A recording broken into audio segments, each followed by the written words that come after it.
একটা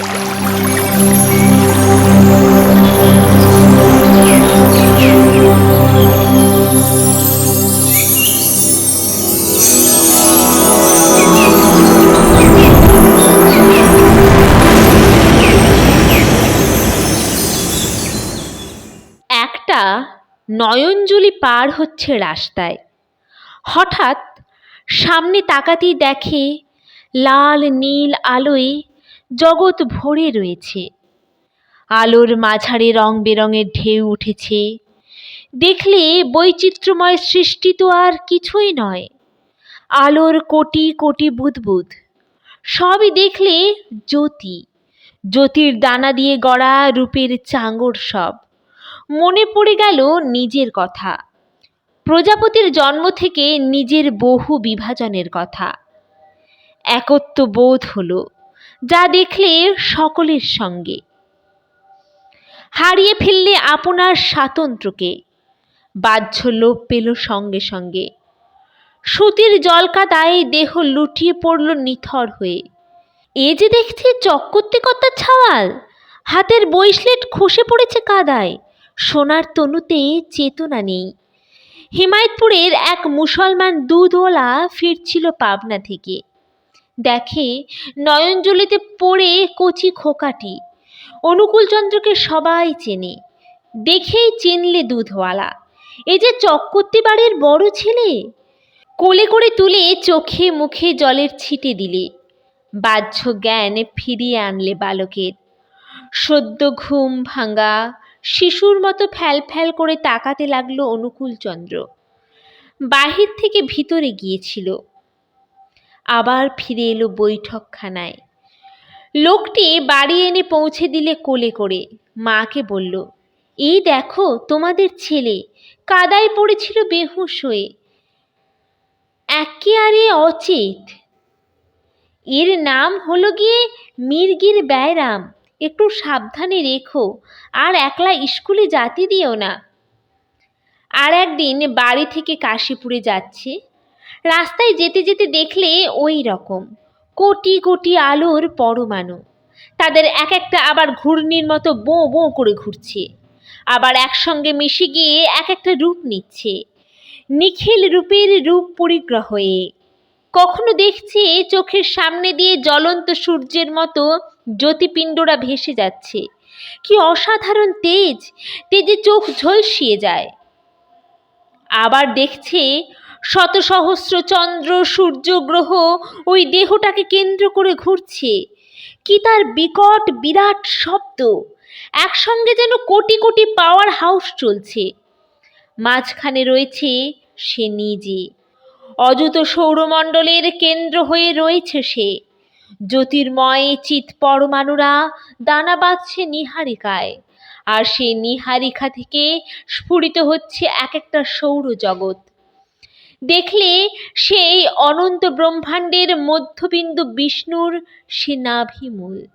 যিনি বিষ্ণু তিনি বিস্তার, বিষ্ণুই প্রজাপতি। অনুকূলচন্দ্র দেখলে সে প্রজাপতিরও যোনি কেন্দ্র, সে চিন্ময়, আবার সর্বভূত স্বরূপ। যে সর্ব, সেই আবার এক। সর্বভূমিতে এই ঐক্যই হলো বিশ্বরূপ। অনুকূলচন্দ্র নিজের ভিতরে প্রত্যক্ষ করছে সেই বিষ্ণুরূপ আর এই বিশ্বরূপ। মনে পড়ছে তার সৃষ্টির আদি লগ্নটি, বিন্দু থেকে বিস্তার। চিৎপয়ধির বুকে জন্ম নিল একটা অণু। দেখতে দেখতে ফেটে চৌচির হয়ে পড়ল সেই অণুটা। তার থেকে আবার বেরুচ্ছে কোটি কোটি পরমাণু, লক্ষ লক্ষ, কোটি কোটি, অসংখ্য। আর এক একটা দানা আবার ফেটে পড়ছে অসংখ্য স্বয়ংপূর্ণ তনুভঙ্গে, ফাটছে আর ছড়িয়ে পড়ছে, সংখ্যাতীত হয়ে পড়ছে। আবার এ ওকে টানছে, এ ওর কাছে ছুটে যাচ্ছে, আবার দানা বাঁধছে। ওই একটা থেকেই বহু, সিন্ধুর বুকে ওই বিন্দু, ওই বিন্দু থেকেই সিন্ধু। অনন্ত কোটি বস্তু বিচিস্ফুরি এই বিশ্ব মহাসিন্ধু। এই হলো দয়াল ধাম থেকে জগৎপিণ্ড। আর দেখলে সেই আদি বিন্দুই সে। মনে পড়ে গেল কত কাল ধরে কত কি হয়েছে। দেখলে জলের ভিতর কুমির হয়ে আছে এককালে, আবার গাছ হয়ে দাঁড়িয়ে রয়েছে এককালে, আবার দেখলে মানুষ হয়েছে, ছোট্ট ছেলেটি হয়ে দৌড়চ্ছে, বড় হলো, বিয়ে হলো, বউ নিয়ে ঘর করলে, সে দেহ থেকে আবার বেরিয়ে এলো একদিন, দেহটা পড়ে থাকলো, মরা নিয়ে কান্নাকাটি করলে ছেলে বউ। দেখলে একবার রাজার ছেলে হয়ে জন্মেছে, রাজপুরীর ভিতর একটা মন্দির, মন্দিরের মাথায় একটা মস্ত গম্বুজ, গম্বুজটা সোনার পাতে মোড়া, বাড়ির লোকেরা খুব ভালোবাসত তাকে, সেই রাজপুত্তরকে। ওকে আগে না খাইয়ে নিজেরা কেউ কিছু খেত না, বাড়ির গরু বাছুররাও পর্যন্ত ওর বশ, পোষা পাখিদেরও যেন ও আপনজন। মনে পড়ল এক জীবনে হয়েছিল এক ঋষি, হিমালয়ের গোড়ায় আশ্রম বেঁধে আছে, একখানা বড় ঢালু শ্বেত পাথর দিয়ে আপনা থেকেই বাঁধানো হয়ে আছে আশ্রমের উঠোনটা। কাছেই বেড়ার উপর দিয়ে লতা ফুলের গাছ উঠেছে একটা, তার সাদা ধবধবে ফুলগুলো চোখের সামনে ভেসে উঠছে যেন এখনো, সবই মনে পড়ছে স্পষ্ট। পাহাড়ের গা থেকে নেমে এসেছে একটা ঝর্ণা, আশ্রমের কোল ধুয়ে বয়ে গিয়েছে এঁকে বেঁকে, যেমন মনোলোভা জল তেমন গা জুড়ানো হাওয়া, সব ভেসে উঠছে চোখের সামনে, স্মৃতি ধরা পড়ে আছে সাক্ষাৎ হয়ে। ইচ্ছে করলে এখনো যেতে পারে সেখানে পথ চিনে চিনে। আর এ জন্মের কথা, এ তো সব জলজ্যান্ত মনে রয়েছে ওর। সৃষ্টির উৎস কেন্দ্র থেকে একটা আলোক ধারার রূপ নিয়ে নেমে এলো, নেমে এসে ঢুকলো সূর্যের মধ্যে। সূর্যের ভিতরটাও এখনকার মতো ঠান্ডা লাগলো। সেখানেও দেখলে জীব জগৎ, তবে তাদের সঙ্গে এখানকার জীবের কোনো মিল নেই। এখানকার মতো এখান, ওখানকার মতো ওখান, আপন বৈশিষ্ট্যে বিশেষ হয়ে রয়েছে সবাই। মালার ভিতর ঢুকলে তবে সন্ধান পাওয়া যায় সুদূর। সূর্যের ভিতর গিয়ে আস্তে আস্তে দেখলে জ্যোতির পাহাড়, স্বয়ংজাত জ্যোতিকণার পর্বত, সে পর্বত দেহ থেকে জ্যোতির দানাটা সব বেরিয়ে আসছে ছুটে ছুটে, কিন্তু তবু অক্ষয় তনু হয়ে দাঁড়িয়ে রয়েছে সেসব পাহাড়। পরিষ্কার পরিচ্ছন্ন দৃষ্টিতে দেখতে পাচ্ছে সব। এ তো আন্দাজ নয়, এর নাম অভিজ্ঞতা, প্রত্যক্ষ দর্শন। সূর্য থেকে এসে ঢুকলো তার গ্রহ উপগ্রহের মধ্যে, ওকে দেখে স্তব স্তুতি আরম্ভ করলে সেখানকার দেবতারা, তাদের যেন আর ফেলে আসতে ইচ্ছে হয় না, কিন্তু ওখান থেকে বেরোতেই হবে, পৃথিবীতে অবতীর্ণ হতে হবে এখন। মর্তলোকের মর্মব্যথা গিয়ে বেজেছে যে বুকে, পৃথিবীর মানুষেরা দুহাত তুলে আহ্বান করছে, তুমি এখানে এসো, মুক্ত করো আমাদের পতন অভিশাপের কবল থেকে। আমরা অমৃতের আত্মজ, কিন্তু এখন আমরা মৃত্যু ত্রাসগ্রস্ত। তুমি আমাদের অমৃত্যুর পথ দেখাও, আমাদের মধ্যে অবতীর্ণ হয়ে উত্তীর্ণ করো এই অদৃশ্য পার অত্যয়াব্ধি। আহা, কি করুণ আরতি! তরণে ডুবে যায়, তুমি টেনে তোলো, হাল ধরো। তখন নেমে পড়ল মহাবোমে। বোম পথে আসতে আসতে এক জায়গায় দেখলো 5টা তারা, একটা মাঝখানে, 4টে চারদিকে।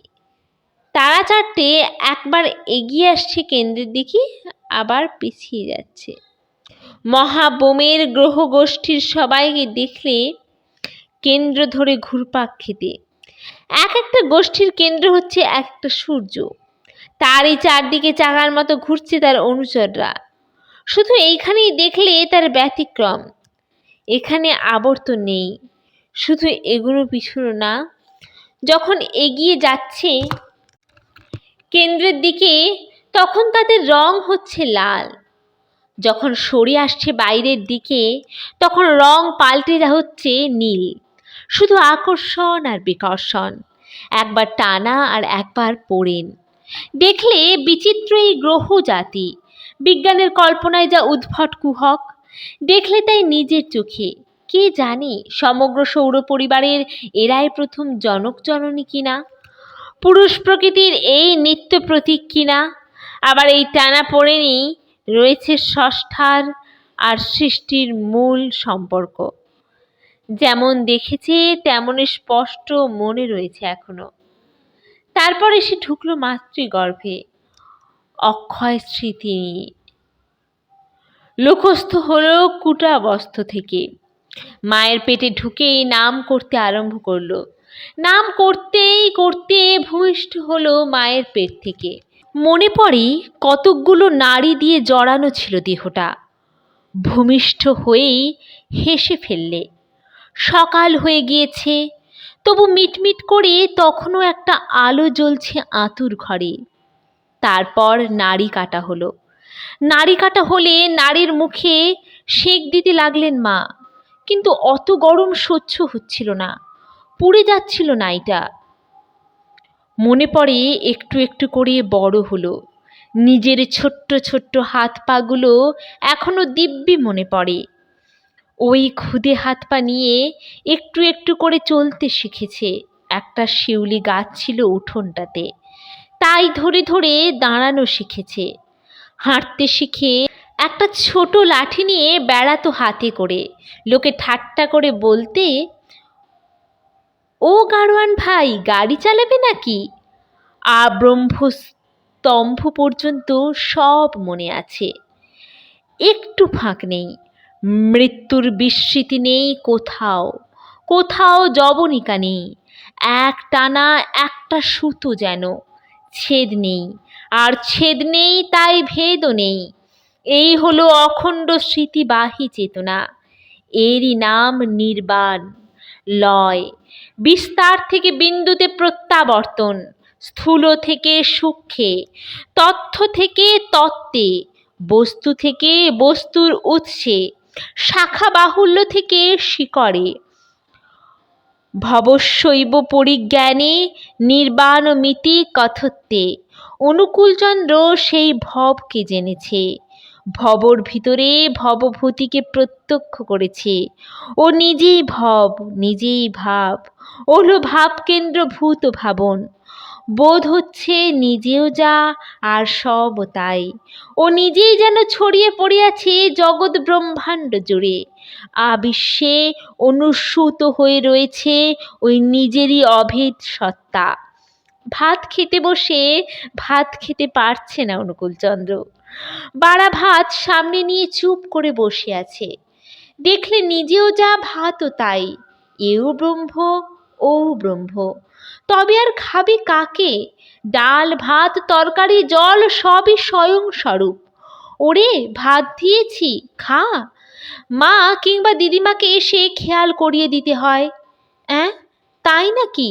মুখে গ্রাস তুলে দিলে। গ্রাস ধরা যাচ্ছে না ভালো করে। হাত থেকে ভাত পড়ে যাচ্ছে ঝরঝর করে। যা চিবোচ্ছে তার কোনো স্বাদ নেই। স্বাদ পাবে কেমন করে? একানুভূতিতে রসাস্বাদ কোথায়? আমি আলাদা, ও আলাদা, তবে তো স্বাদ। যতক্ষণ অনৈক্য ততক্ষণ আস্বাদন, ততক্ষণ অনুভূতি। যখন ঐক্যের কাছাকাছি তখন একটি মাত্র আস্বাদন, বিমলানন্দ রসাস্বাদন। সেই হচ্ছে মহাসুখ কমলবন। আনন্দের শতদলে বসে মন ভৃঙ্গ মুখ লাগিয়ে দিয়েছে তার অফুরন্ত মধুকোষে। মধুরও শেষ নেই, পানিরও বিরাম নেই। কিন্তু এই আনন্দ ধামের উপরে রয়েছে আর এক ধাম, ভোজ্য ভোক্তা। সেখানে আর আলাদা নেই। মধু খেতে খেতে ভৃঙ্গ মধু হয়ে গিয়েছে সেখানে। মধুর তখন আর মধুরতা নেই, আস্বাদন স্তব্ধ। মধুতে আর মধুপান করবে কি? অনুকূলচন্দ্রের মন সেই উপরেরও উপরে। অনেকের মধ্যে এককে দেখা নয়, একের সঙ্গে এক হয়ে পড়েছে। মধু আর মধু এক হয়ে গিয়েছে, তাই স্বাদ পায় না, ভাত রোচে না মুখে। খেতে খেতে খাওয়া বন্ধ করে গান ধরে দেয়। গায়ে ধাক্কা দিতে হয়। ও অনুকূল, ভাত মুখে দে, খা, অমন করছিস কেন? ধাক্কা খেয়ে ভাত তুলে দেয় মুখে। তাই তো, এ কি গাঁজা খেয়েছে নাকি সে? প্রস্রাব করে জল নিলে না একদিন। দেখে ফেললে একজন, বললে, ও কি, তুমি না প্রস্রাব করে জল নিতে? মনে পড়ল, তাই তো, ঠিক কথা। কিন্তু এই যে দেখলে সবই এক, প্রস্রাব, জল, শিশ্ন সবই তো এক ব্রহ্ম।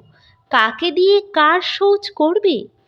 সকলের সঙ্গে এক হয়ে গিয়েছে মিশে, সকলের জীবসত্তা নিয়েই যেন নিজের সত্তা। সব দেহের স্নায়ুকেন্দ্র যেন এই নিজের দেহে। অন্যের বেদনাকে অনুভব করতে গিয়ে সত্যিকারের বেদনা আমদানি হয় নিজের দেহতন্ত্রে। চোখের সামনে সপাং করে চাবুক মেরেছে সহিস তার গাড়ির ঘোড়ার পিঠে। যন্ত্রণায় আঁতকে উঠেছে অনুকূলচন্দ্র। উফ, যেন চাবুকটা পড়েছে নিজের পিঠেই। কি হলো, কি হলো?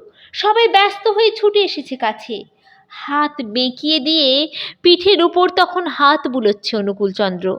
দেখি কি হলো, কিটে দংশন করলো নাকি? গায়ের জামাটা খুলে ফেললে তারা টেনে। দেখলে দড়ির মতো একটা লম্বা মোটা গাল শিরে, পিঠের এপাশ থেকে ওপাশ পর্যন্ত। মাঝে মাঝে কেটে গিয়ে রক্ত পড়ছে। চাবুক মারার একটা স্পষ্ট দাগ ফুটে বেরিয়েছে পিঠের উপর। সবাই অবাক। গরুর গলায় দড়ির ফাঁস লেগেছে। দড়িটা কেটে দিতে গেল একজন। তাকিয়ে তাকিয়ে দেখছে অনুকূলচন্দ্র। উফ, একটু কেটে গেল বুঝি রে। সঙ্গে সঙ্গে রক্ত বেরিয়ে পড়ল নিজের ঘাড়ির চামড়া কেটে। লোকটা দেখল দড়ি কাটতে গিয়ে গরুর চামড়া একটু কেটে ফেলেছে। পরের সুখ দুঃখকে অনুভব করতে গিয়ে আঁচ করতে হয় না কিছু, সবই রূপ নেয় নিজের জৈব অনুভবে। অনুমানের কিছু নেই, সব অভিজ্ঞতা। বিশ্ব ব্রহ্মাণ্ড আর কিছুই নয়, নিজের স্নায়ুতন্ত্রের একটা অংশ। পুজোর জন্যে ফুল তুলতে গিয়েছেন রামকৃষ্ণ। ফুলের বোটায় হাত দিয়েছেন, কিন্তু ছিঁড়তে পারছেন না। ফুল তুলে পুজো করবেন কার? ফুলও যে, মাও সেই, আবার মাও যা, নিজেও তাই। এক হাত ছিঁড়ে আরেক হাতের সেবায় লাগাবেন কেমন করে? পূজ্য, পূজক আর নৈবেদ্য সবই দেখলেন এক। নিজের দেহাবরণে আশ্রয় নিয়েছে যেন সব। রামকৃষ্ণ অঙ্গী, ওরা অঙ্গ। তিনি আধার, ওরা আধেয়। আবার দেখলেন আধারও যা, আধেয় তাই। সহানুভূতি তো নয়, সমানুভূতি। ফুল আর তুলতে পারলেন না রামকৃষ্ণ। গাছের ফুল নিবেদন করে দিলেন মাকে। এই নে মা, তোর পুষ্পাঞ্জলি। নরম নরম কচি ঘাস বেরিয়েছে মন্দির আঙ্গিনায়। পা ফেলতেই চমকে উঠলেন আরেক দিন। উফ, কেন, কি হয়েছে? কাঁটা বিঁধেছে। কাঁটা নয়, ব্যথা। ব্যথিতের ব্যথা বিঁধেছে এখানে এসে। ঘাসের ব্যথা হয়েছে রামকৃষ্ণের ব্যথা। পায়ের দংশন পৌঁছেছে মাথায় গিয়ে। কোমল দেহ কচি ঘাসের মাথা মারিয়ে হেঁটে গেলে বেদনা পায় না ওরা? সে বেদনাই তো পেয়েছেন রামকৃষ্ণ। আঁতকে উঠে পা সরিয়ে নিলেন তাড়াতাড়ি। তিনি হলেন সর্বচরাচরের অনুভূতি কেন্দ্র, বিশ্ব বেদনার প্রতিফলক, ভাবগ্রাহী জনার্দন। দাঁতনের জন্যে ডাল ভাঙতে পারে না অনুকূলচন্দ্র, গাছের পাতা ছিঁড়তে পারে না, ফুল তুলতে পারে না। কাছে গিয়ে গন্ধ শুঁকে আসে। কাউকে একটা ডাল ভাঙতে দেখলে মনে হয় একটা হাড় ভেঙে গেল নিজের দেহের। কাদা খড় লাগিয়ে ন্যাকড়া জড়িয়ে ব্যান্ডেজ করে দেয় জায়গাটায়। ভাঁড়ে করে জল টাঙিয়ে জল সিঞ্চন করে ওপর থেকে। আঙুল দিয়ে টিপে ছাড় পোকা মারছে কেউ, দেখলেই চেঁচিয়ে ওঠে অনুকূলচন্দ্র। ওরে, ও কি করছিস, ও কি করছিস? পোদ দিয়ে যে সব নাড়ি ভুঁড়ি বেরিয়ে গেল আমার। আরও ছোটবেলাকার কথা, সাঙ্গপাঙ্গদের দলে পড়ে মাছ ধরতে গিয়েছে ছিপ নিয়ে। বড়শি গিলল একটা বড় রকমের মাছ। ওরে, মাছ পড়েছে রে! আনন্দে লাফিয়ে উঠল সাথীরা। অনুকূলচন্দ্র হঠাৎ কাঁদো কাঁদো হয়ে পড়ল। বড়শি কি আর মাছের গলায় বিঁধেছে? বিঁধেছে তারই গলায়। নিজের গলায় বিঁধে গেলে যেমন করতো ঠিক তেমনই করছে। ওরে, ছাড়িয়ে দে রে, শিগগির ছাড়িয়ে দে মোলাম! আর্তনাদ করে কেঁদে ফেলল বালক। অত বড় মাছটাকে শেষে ছেড়ে দিতে হলো সঙ্গীদের। গলার যন্ত্রণা একটু কমল অনুকূলচন্দ্রের। জীবের বেদনায় শিবের বেদনা। ভূত কাঁদে তাই ভগবানও কাঁদেন, কিন্তু ভূত কাঁদে অসহায় হয়ে, আর ভগবান কাঁদেন এই ভেবে যে সে তবু তার সহায় চায় না। তিনি হলেন সর্বসহায়, চোখের জল মুছাতে পারেন তিনি, বেদনার মূলোৎপাটন করতে পারেন তিনি, আর্তত্রাণের জন্যে তাই অবতীর্ণ হন মর্ত্যলোকে। জীব প্রাগ্র তনুধর হলো যুগে যুগে, লোকত্রাতার হয়ে আসেন লোক তনুতে, কালনাতীত থেকে কলিত হয়ে, শিব থেকে জীব গ্রাহ্য হয়ে। বাড়ির কাছে বিলে খ্যাপলা জালে মাছ মারছে জেলেরা। দৌড় দিয়ে ছুটে গেল অনুকূলচন্দ্র, 5-6 বছরের শিশু তখন। জেলেদের কাছে গিয়ে বললে, দাদারা তোমরা কি করছো জলে নেমে? বয়সে বড় লোকেদের দাদা বলে ডাকে তখন থেকেই, ভাবে সবাই পরমপিতার সন্তান, মানুষেরা সব ভাই ভাই। জিজ্ঞাসা করলে, দাদারা কি করছো? জেলেরা বললে, মাছ মারছি জাল দিয়ে। কি করবে মাছ মেরে? মারার কথা শুনে অস্থির হয়ে উঠল মন। মাছ মেরে? মাছ মেরে আবার কি করব? লোকের কাছে বিক্রি করে সেই পয়সা দিয়ে চাল ডাল কিনবো, ওই তো আমাদের ব্যবসা। স্তম্ভিত হলো বালক, প্রাণটা শিউরে উঠল। এতগুলো প্রাণীর বিনিময়ে মুখরোচক করা হবে ক্রেতাদের ভাতের গ্রাসকে। যন্ত্রণায় ছটফট করতে লাগলো প্রাণটা। এই নিত্য হত্যা তোমাদের ব্যবসা? ভাবলে অন্য কোনো কাজ করলে কি চলে না ওদের? জিজ্ঞেস করলে, কত পয়সা পাবে এই মাছ বেচে? কত আর হবে, বললে জেলেরা, গোটা 2 টাকা হতে পারে, আর কত? দৌড়ে চলে গেল মার কাছে। মা, 2 টাকা দে তো মা, নইলে এখনই মরে যাব। মা চেনেন ছেলেকে, কিছু একটা হয়েছে নিশ্চয়, টাকা না দিলে যা হবে তাও জানা আছে। 2 টাকা বের করে দিলেন মা। টাকা 2 পেয়েই দে ছোট, জেলেদের কাছে গিয়ে বললে, এই নাও 2 টাকা, মাছগুলো ছেড়ে দাও দাদারা, লক্ষ্মীরা আমার। অবাক হয়ে মাছগুলো ছেড়ে দিল জেলেরা। কি জানি ই কেমন তোর ছেলে, কিন্তু কদিন ঠেকাবে এমন করে জেলেদের? ঝিলের ধারে দাঁড়িয়ে দাঁড়িয়ে দীর্ঘশ্বাস ফেলে অনুকূলচন্দ্র। পরমপিতা, ঝিলটা যদি একেবারে শুকিয়ে যেত। খরানির দিন এলো, ঝিলের জল শুকোতে লাগলো। শুকোতে শুকোতে সব গেল, তলার মাটি পর্যন্ত ফাটলো। সে শুকনো ঝিলে আর জল দেখল না কেউ কোনো দিন।